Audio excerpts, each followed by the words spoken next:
नमस्कार, मैं हूं वैदेही भटनागर और आप देख रहे हैं चैनल 9 न्यूज़। अगर आपने हमारा चैनल सब्सक्राइब नहीं किया है तो सब्सक्राइब करने के साथ ही बेल आइकन दबाना नहीं भूलें। खबरों पर जाने से पहले नजर डालते हैं हेडलाइंस पर।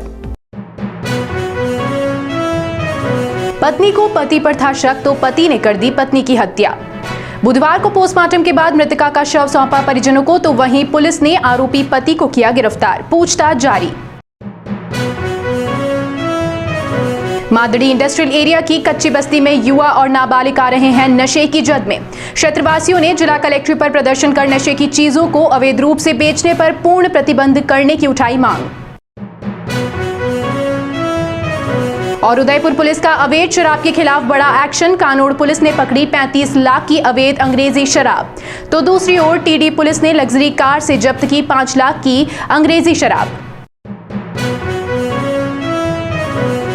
और अब खबरें विस्तार से। उदयपुर शहर के सबीना थाना क्षेत्र की लोहार कॉलोनी में मामूली कहासुनी के चलते पत्नी की हत्या करने वाले पति को गिरफ्तार करने के बाद बुधवार को पुलिस ने मृतका सोनू सुथार का पोस्टमार्टम करवाकर शव परिजनों को सुपुर्द कर दिया। पोस्टमार्टम के बाद सबीना थानाधिकारी ने बताया कि पत्नी पति पर शक करती थी, इसीलिए पति ने इस घटना को अंजाम दिया। मंगलवार देर रात हुई घटना के बाद पुलिस ने शव को मोर्चरी में रखवाया था और बुधवार को परिजनों के पहुंचने के बाद परिजनों की रिपोर्ट पर पोस्टमार्टम करवाया गया। इसके बाद थानाधिकारी ने बताया कि मृतका सोनू सुथार का पति सुथारी कार्य करता था और कई बार अपने घर से बाहर रहता था, इसलिए उसकी पत्नी शक करती थी।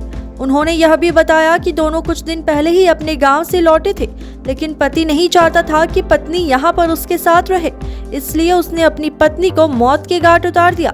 थानाधिकारी ने यह भी बताया कि बाबूलाल की गिरफ्तारी के बाद उससे पूछताछ की जा रही है। सबीना थाना सर्किल में एक घटना हुई थी जिसमें एक पति और पत्नी साथ रहते थे, उसमें पत्नी की हत्या कर दी गई थी।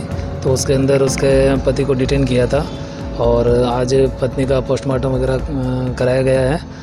और जो प्रथम दृष्टया जो अनुसंधान सामने आया था उसमें पति पत्नी में आपसी कहासुनी हुई थी। पति पर शक करने को लेकर इस बात से खफा होकर उसके पति ने पत्नी का गैस सिलेंडर से उसके ऊपर पटक कर उसकी हत्या कर दी थी। तो इसमें पोस्टमार्टम करा दिया गया और अग्रिम अनुसंधान जारी है और पति जो बाबूलाल है उसको गिरफ्तार कर अग्रिम अनुसंधान के बाद कोर्ट में पेश किया जाएगा। पति ने भी आत्महत्या करने का प्रयास किया, वो क्या? जी, उसके भी गले के ऊपर चोट के निशान है, जो पूछताछ में सामने आया है कि उसने भी कुछ प्रयास किया था, लेकिन अभी उसमें अनुसंधान जारी है कि क्या कारण रहे। उदयपुर शहर के मादड़ी इंडस्ट्रियल एरिया के समीप मठ कच्ची बस्ती के कुछ घरों में गांजे सहित अन्य नशे का सामान आसानी से उपलब्ध हो जाने से वहां के युवाओं में नशे की लत पड़ रही है। ऐसे में अवैध गतिविधियों पर लगाम लगाने को लेकर मठ कच्ची बस्ती के लोगों ने जिला कलेक्टर से मुलाकात कर अवैध गतिविधियों पर पूर्ण रूप से प्रतिबंध लगाने की मांग की। मठ कच्ची बस्ती के लोगों की माने तो जिस तरह से पूरे क्षेत्र में कई जगहों पर गांजा, ड्रग्स और स्मैक मिल रही है, उससे नाबालिग इनकी चपेट में आ रहे हैं और नशे की लत पड़ रही है। इसके अलावा कई युवा ऐसे भी हैं जो नशे की लत के बाद लूटपाट और चोरी जैसी वारदातों को अंजाम दे रहे हैं, जो कि उनके लिए घातक है। ऐसे में युवाओं को नशे की लत से दूर रखना होगा। इसके लिए इस बात का ध्यान रखना जरूरी है कि इनको आसानी से नशे का सामान उपलब्ध नहीं हो, अन्यथा युवाओं का भविष्य खराब हो जाएगा। हमारे क्षेत्र में अवैध बस्तियां बसाकर रह रहे लोगों ने नशे का अवैध व्यापार चालू कर रखा है, जिसमें चरस, गांजा, अफीम, पाउडर इतनी आसानी से उपलब्ध है। अगर प्रशासन को इसकी जानकारी नहीं है तो उनका खुफिया तंत्र कमजोर है, इसमें हमारा दोष नहीं है। जिसका शोषण हमारा पीड़ित वर्ग है, जो हमारी माएँ अपने बच्चों के लिए रो रही है कि हमारे बच्चे नशे के आदी हो गए। कोई बच्चा राह चलते लोगों के मोबाइल छीन रहा है, कोई चेन स्केचिंग कर रहा है, कोई लूटपाट कर रहा है, घर के बर्तन बेच रहे हैं, गैस की टंकियां बेच रहे हैं। किस कारण? नशे की लत लग गई है उनको, और ये नशे का सामान हमारे क्षेत्र में खुलेआम बिक रहा है। अवैध बस्तियों में इनके होलसेलर हैं जो अपना सामान कच्ची बस्तियों तक पहुंचा के खुलेआम बेच रहे हैं। पहले तो इन बच्चों को नशे की लत लगाते हैं, फिर इनके बर्तन बिकवा के पैसे का माध्यम बना रखा है। अवैध शराब की धरपकड़ के लिए पुलिस चाहे जितने भी अभियान चला ले, लेकिन तस्कर अवैध शराब की तस्करी करने से बाज नहीं आते हैं। मंगलवार की देर रात को उदयपुर जिले में पुलिस ने 2 अलग अलग जगह कार्यवाही कर करीब 40 लाख रुपए की अवैध शराब जब्त की है। जिले के कानौर थाना पुलिस ने 2 मिनी ट्रक से 35 लाख की 572 पेटी शराब को जब्त किया। इस मामले में गाड़ी के आगे एस्कॉर्ट करने वाली कार में सवार 2 लोगों को भी पुलिस ने गिरफ्तार किया। तो दूसरी ओर टीटी थाना पुलिस ने नाकाबंदी के दौरान एक्सयूवी कार से 5 लाख रुपए की अवैध शराब को जब्त किया। इसमें भी 57 कार्टन के साथ पुलिस ने 2 आरोपी को गिरफ्तार किया। टीटी थाना पुलिस की एक सप्ताह में यह दूसरी कार्रवाई है। टीटी थाना अधिकारी कमलेंद्र सिंह ने बताया कि मुखबिर की सूचना पर हाईवे पर एक्सयूवी कार को रोकने का इशारा किया तो चालक उसका साथी सर्विस रोड से भागने लगा। इस दौरान पुलिस ने पीछा कर दोनों आरोपियों को पकड़ लिया। इधर कानौर थाना पुलिस ने कार्रवाई करते हुए लूणदा के पीपली खेड़ा में नाकाबंदी के दौरान शराब से भरा 2 मिनी ट्रक पकड़े। दोनों वाहनों के चालक फरार होने में सफल रहे। हालांकि दोनों गाड़ियों के आगे एस्कॉर्टिंग करने वाले 2 आरोपियों को गिरफ्तार किया गया है। पुलिस ने इसमें कुल 572 पेटी शराब जब्त की, जिसका बाजार में मूल्य करीब 35 लाख बताया जा रहा है। उदयपुर जिला कलेक्टर ताराचंद मीणा ने बुधवार को बैंकों के त्रैमासिक जिला स्तरीय समीक्षा बैठक ली। बैठक में कलेक्टर ने विभिन्न मुद्दों पर चर्चा करते हुए केंद्र सरकार की विभिन्न योजनाओं की प्रगति के बारे में जानकारी ली। मीणा ने बैठक में जन कल्याणकारी योजनाओं में संवेदनशीलता के साथ आमजन को ऋण प्रदान करने के निर्देश दिए। उन्होंने कहा कि पिछली बैठक के दौरान जो मामले सामने आए थे, उनमें से जो भी अभी तक लंबित हैं, उनका निस्तारण 7 दिनों के भीतर होना चाहिए। बैठक में प्रधानमंत्री रोजगार सृजन कार्यक्रम, पोप योजना, NRLM, इंदिरा महिला शक्ति उद्यम प्रोत्साहन योजना सहित जन धन योजना की प्रगति के बारे में जानकारी ली। इस मौके पर जिला कलेक्टर ने कहा कि विशेष योग्यजनों और महिला ऋण आवेदकों के प्रति बैंक अधिकारियों को संवेदनशीलता रखनी होगी ताकि उनको परेशानी नहीं हो। उन्होंने यह भी कहा कि महिला को आर्थिक रूप से सशक्त करना हमारा दायित्व है और महिलाएं सशक्त होगी तो देश आगे बढ़ेगा। बैठक में डॉक्टर भीमराव अंबेडकर राजस्थान दलित आदिवासी उद्यम प्रोत्साहन योजना की जानकारी दी गई। राज्यपाल कलराज मिश्र को राजभवन में बुधवार को सूचना एवं जनसंपर्क विभाग के पूर्व संयुक्त निदेशक पन्नालाल मेघवाल ने अपनी राजस्थान हस्तशिल्प कलाएं और हैंडीक्राफ्ट्स ऑफ राजस्थान पुस्तकों की प्रथम प्रतियां भेंट की। इस अवसर पर सूचना एवं जनसंपर्क विभाग के पूर्व अतिरिक्त निदेशक राम अवतार बुनकर एवं उपनिदेशक रामकिशन तंवर उपस्थित थे। पन्नालाल मेघवाल ने राजस्थान हस्तशिल्प कलाएं और द हैंडीक्राफ्ट्स ऑफ राजस्थान पुस्तकों में पारंपरिक हस्तशिल्प कलाओं का आकर्षण छायाचित्रों के साथ शोधपूर्ण विशद विवेचन किया है। पन्नालाल मेघवाल की हिंदी और अंग्रेजी के इन पुस्तकों में तारकशी, ब्लू पॉटरी, लाख की कृतियां, थीवा कला, बीकानेर की उस्ता कला, आकोला की रंगाई छिपाई, थर्माकोल शिल्प, चंदन पर नक्काशी, बस्सी की काष्ठ कला, बाड़मेर की काष्ठ कला, कावड़ कला, धनुष बाण, मोलेला की मूर्ति कला, तलवाड़ा की मूर्ति कला, पाग पकड़ियां, पेच वर्क, पेपर मेशी, टोंक के नमदे, सालावस दरी, फड़ चित्रकला, बेगू की चित्रकला, कोटा डोरियां, बंधेज कला, खराद कला, ढाल तलवार एवं मेवाड़ शैली, लघु चित्रकारी आदि प्रचलित पारंपरिक हस्तशिल्प कलाएं सम्मिलित है। और यहाँ हम रुकेंगे एक छोटे से ब्रेक के लिए। ब्रेक के उस पार होंगे लेकर फिर से कुछ नई ताजा तरीन खबरें।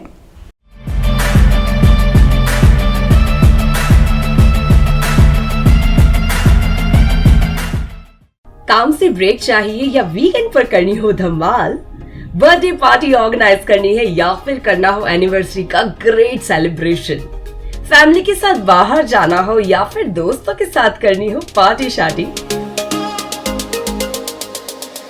तो Nightingale resort could be your best option, जो आपको देता है स्विमिंग पूल,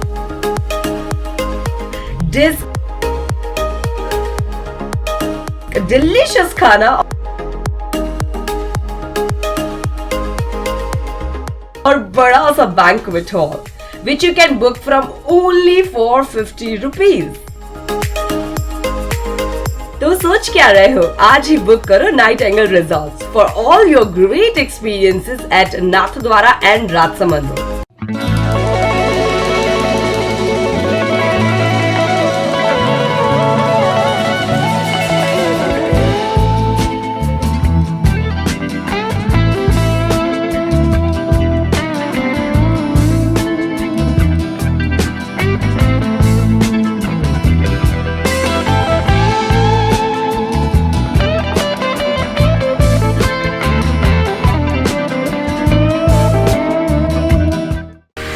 जैसे दुल्हन के रूप को निखारने के लिए श्रृंगार जरूरी होता है, वैसे ही घर की रौनक को बढ़ाने के लिए रंग जरूरी होते हैं। इसलिए एलेक्सा पेंट आपके लिए लाया है।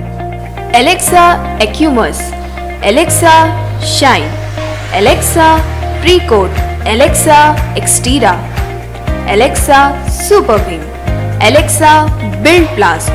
सूर्य नगरी के नाम से मशहूर है जैसलमेर। यदि आप भी जैसलमेर जाने का सोच रहे हैं तो आपके लिए मुस्कान टूर्स एंड ट्रैवल्स लेकर आया है बेहद खास पैकेज, जहां आप कैमल राइड, सांस्कृतिक कार्यक्रम और जीप सफारी सहित पैराग्लाइडिंग का भी आनंद ले सकेंगे। तो आज ही संपर्क करें Muskan tours and travels, first floor, Kalesara chamber, JK hospital के पास, गोपालपुरा, उदयपुर। Mobile number 9799284111। घर की सजावट के लिए जरूरी है इंटीरियर। यदि आप भी घर का फर्नीचर खरीदने के लिए सोच रहे हैं तो देर मत कीजिए, क्योंकि पूनम फर्नीचर्स लेकर आया है आपके लिए अच्छी क्वालिटी वाला ट्रेंडी फर्नीचर, जो आपके घर के आकर्षण को बढ़ाने में करेगा आपकी मदद। इसके साथ ही उपलब्ध है फाइनेंस सुविधा। आज ही संपर्क करें Poonam furniture, Hiranmagri sector 5, Menaria guest house के पास, उदयपुर। मोबाइल नंबर 9828141898 और 9783262618।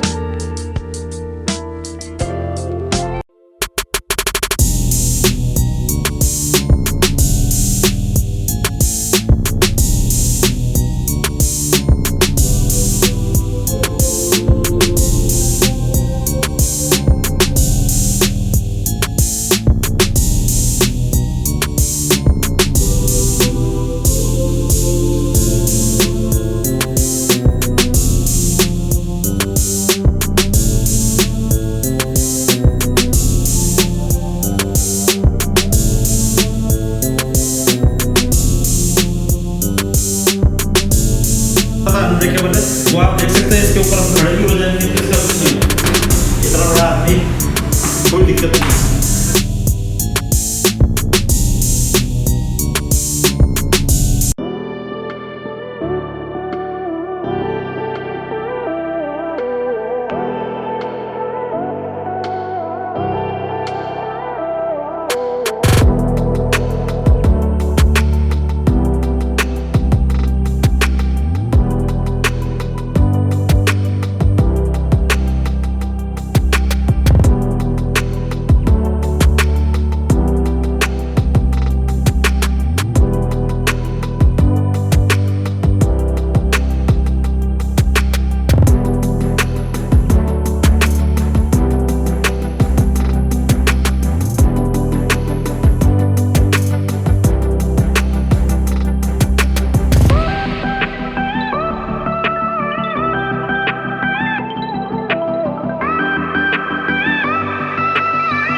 ब्रेक के बाद एक बार आपका फिर से स्वागत है। उदयपुर शहर सहित पूरे जिले में कई जगहों पर बुधवार को शीतला सप्तमी का पर्व बड़े ही हर्षोल्लास के साथ मनाया गया। इसमें महिलाओं ने पूजा अर्चना कर घर परिवार में सुख समृद्धि और खुशहाली की कामना की। अल सुबह से ही महिलाएं सज धज कर, थाल सजाकर, मांगलिक गीत गाते हुए शीतला माता मंदिर पहुंची, जहां शीतला माता को महिलाओं ने परंपरा के अनुसार एक दिन पहले बनाए हुए ठंडे व्यंजनों का भोग लगाया और पूजा अर्चना की। इस दौरान कई जगहों पर मेले का आयोजन भी किया गया। मेले में छोटे छोटे बच्चों के लिए खिलौने, आइसक्रीम सहित कई स्टॉलों पर सजी हुई महिलाएं खरीदारी करती दिखी। ग्रामीण क्षेत्रों में कुछ जगहों पर पारंपरिक गेर नृत्य का आयोजन किया गया, जिसमें ढोल की थाप पर महिलाओं पुरुषों ने गेर नृत्य किया। गोगुंदा कस्बे में लगे मेले में गोगुंदा मोड़ी, गणेश जी का गूड़ा, वणी, चाटिया खेड़ी, मजावड़ी व सेमटाल सहित आसपास के गांवों के लोगों ने भाग लिया। आपको बता दें कि देवी शीतला के अनुयायियों को खसरा और चेचक जैसी बीमारियों से बचाती है। मां शीतला की पूजा करने से आपको महामारी से उबरने में सहायता मिल सकती है। उदयपुर शहर के अमराई घाट के लिए देवस्थान विभाग की ओर से जारी की गई टेंडर प्रक्रिया में कोई भी निविदा नहीं आने से इसे निरस्त कर दिया गया था। लेकिन एक बार फिर देवस्थान विभाग निविदा प्रक्रिया आयोजित करने जा रहा है। इस बार टेंडर प्रक्रिया में विभाग की ओर से नए प्रयास किए जा रहे हैं।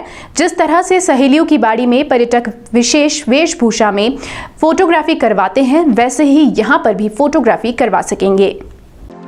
देवस्थान विभाग के सहायक आयुक्त जतिन गांधी ने बताया कि अमराई घाट पर टिकट व्यवस्था जारी करने के लिए वर्ष 2023-24 के लिए टेंडर निकाला था। उक्त टेंडर के लिए साल भर के लिए 60 लाख रुपए निर्धारित किए गए थे। ऑनलाइन टेंडर प्रक्रिया के तहत कोई निविदा नहीं आने पर इसे निरस्त किया गया। अब यह निर्णय लिया गया है कि एक बार फिर से निविदा प्रक्रिया को अपनाया जाएगा। इस बार ऐसी व्यवस्था की जा रही है कि पर्यटक विशेष वेशभूषा पहनकर फोटोग्राफी करवा सकेंगे। टेंडर की राशि में किसी भी तरह का बदलाव नहीं किया गया है। टेंडर के लिए साल भर के लिए 60 लाख रुपए निर्धारित किए गए हैं। आपको बता दें कि इस टेंडर के नियमों को स्पष्ट करने के साथ ही वर्ष 2023-24 के लिए अमराई घाट पर जाने के लिए प्रवेश शुल्क भारतीय नागरिकों के लिए 10 रुपए से बढ़ाकर 20 रुपए तथा विदेशी नागरिकों के लिए 50 रुपए से बढ़ाकर 100 रुपए किया गया था। जबकि pre wedding shoot, camera, mobile, drone आदि किसी भी माध्यम से 4,000 रुपए से घटाकर 3,000 रुपए कर दिया गया था। प्रवेश शुल्क और प्री वेडिंग शूटिंग के लिए वर्ष 2023-24 के लिए हमने निविदाएं आमंत्रित की थी, लेकिन उस निविदा प्रक्रिया में रेट अधिक होने के कारण या अन्य कारणों से किसी निविदादाता ने भाग नहीं लिया था। यह निर्णय लिया गया है कि उस निविदा प्रक्रिया को पुनः आमंत्रित की जाएगी और पर्यटकों के लिए उसमें अतिरिक्त सुविधा के रूप में पर्यटकों को फोटोग्राफी के लिए विशेष वेशभूषा में वहाँ पर काउंटर लगे हुए मिलेंगे और विशेष वेशभूषा में पर्यटक फोटोग्राफी करा सकेंगे, जिसकी दरें विभाग द्वारा निर्धारित की गई हैं। वो भी जो निविदादाता होगा वो उस नियमानुसार उनसे पर्यटकों से लेकर के और ये सुविधाएं वहाँ पर विकसित कर सके। मॉनसून की सक्रियता के चलते उदयपुर में एक बार फिर बारिश का दौर शुरू हो गया है। शहर के कई इलाकों में कई जगहों पर शाम होते होते मौसम में बदलाव देखा गया। शाम को मेघ गर्जन और आकाशीय बिजली चमकने के साथ ही कहीं पर हल्की बारिश भी हुई। मौसम विशेषज्ञ नरपत सिंह ने बताया कि इस सिस्टम का असर 19 मार्च तक राजस्थान में रहने की संभावना है। पाकिस्तान में बना एक साइक्लोनिक सर्कुलेशन राजस्थान में बदले मौसम का कारण बताया जा रहा है। उत्तर भारत में एक वेस्टर्न डिस्टर्बेंस एक्टिव हो रहा है। इन सिस्टम के कई राज्यों में मंगलवार से वेदर एक्टिविटी शुरू होगी। इन बादलों की 24 घंटे रहने की संभावना है। वहीं राज्य के दक्षिण पश्चिम हिस्सों में तेज स्पीड में हवाएं भी चल सकती है। यदि कहीं बारिश होती है तो इससे गेहूं की फसल को नुकसान होगा। पूरे मेवाड़ सहित राजस्थान के अधिकांश भागों के ऊपर पश्चिमी विक्षोभ के कारण घने बादल छाए हुए हैं और ये जो बादल है वो अगले 24 घंटे तक इसी प्रकार रहने की संभावना है और कहीं कहीं बहुत ही हल्की खंड बारिश होगी। यद्यपि ये बारिश ज़्यादातर नहीं हो, लेकिन फिर भी मान लो कहीं बरसात होती है तो जो गेहूँ, पका हुआ गेहूँ है या पकी हुई सरसों है, जौ है, उसके लिए इस बारिश की वजह से यदि बारिश होती है तो जो नुकसानदायक है। लेकिन मैं कह सकता हूँ जो अभी आज के सैटेलाइट चित्र देखे हैं भारतीय मौसम विभाग ने जो जारी किए हैं उसमें यद्यपि घने बादल हैं, लेकिन ये मुझे ऐसा लगता है परसों कल शाम तक या परसों दिन तक मौसम पूरा साफ हो जाएगा और इससे यद्यपि तापमान तो थोड़े से कम होंगे लेकिन बारिश होने के बहुत कम आसार है। यद्यपि कहीं होती है तो खंड बारिश के रूप में होगी, छुट-छुट बारिश होती है, लेकिन तेज हवाओं के चलने के आसार नहीं के बराबर। उदयपुर जिले के सराड़ा क्षेत्र में पिछले दिनों हुई ओलावृष्टि से किसानों को भारी नुकसान हुआ है। कई जगहों पर गेहूं सहित अन्य फसलों पर ओलावृष्टि होने से आधे से ज्यादा फसल खराब हो गई। लेकिन पटवारी की ओर से बनाई गई रिपोर्ट में फसल खराबे का कम बताने से ग्रामीणों ने तहसीलदार के यहां न्याय की गुहार लगाई और इसके बाद बुधवार को तहसीलदार ने स्वयं मौके पर जाकर फसलों के खराबे को देखा। ग्रामीणों ने बताया कि इससे पहले मौका देखने के बाद पटवारियों ने तहसील में जो रिपोर्ट भेजी थी वह पूर्ण रूप से गलत थी। गेहूं की फसलों के खराब होने को बहुत कम बताया गया है, लेकिन फसलें अधिक खराब थी। रिपोर्ट में कम खराब बताने से किसानों को मुआवजा नहीं मिलेगा। बुधवार को ग्रामीणों की मांग पर खेतों में पहुंचे तहसीलदार ने मौका मुआयना किया और पटवारियों को नई रिपोर्ट बनाकर भेजने के निर्देश दिए। आपको बता दें कि सरकार द्वारा यह तय किया गया है कि अगर फसल 33% से ज्यादा खराब होती है तो उसका मुआवजा मिलेगा, जबकि पटवारियों की ओर से भेजी गई रिपोर्ट में 30% ही फसलों को खराब बताया गया था, जबकि फसलें 50% से अधिक खराब हुई थी। इससे किसानों में आक्रोश व्याप्त हो गया था। और चलते चलते एक बार फिर से नजर डालते हैं हेडलाइंस पर। पत्नी को पति पर था शक तो पति ने कर दी पत्नी की हत्या। बुधवार को पोस्टमार्टम के बाद मृतका का शव सौंपा परिजनों को, तो वहीं पुलिस ने आरोपी पति को किया गिरफ्तार, पूछताछ जारी। मादड़ी इंडस्ट्रियल एरिया की कच्ची बस्ती में युवा और नाबालिग आ रहे हैं नशे की जद में। क्षेत्रवासियों ने जिला कलेक्ट्रेट पर प्रदर्शन कर नशे की चीजों को अवैध रूप से बेचने पर पूर्ण प्रतिबंध करने की उठाई मांग। और उदयपुर पुलिस का अवैध शराब के खिलाफ बड़ा एक्शन, कानोड़ पुलिस ने पकड़ी 35 लाख की अवैध अंग्रेजी शराब। तो दूसरी ओर टीडी पुलिस ने लग्जरी कार से जब्त की 5 लाख की अंग्रेजी शराब। फिलहाल इस बुलेटिन में इतना ही। फिर से हाजिर होंगे लेकर कुछ नई ताज़ा तरीन खबरें। तब तक के लिए आप हमारे साथ यूं ही बने रहिए और देखते रहिए चैनल 9 न्यूज़। धन्यवाद।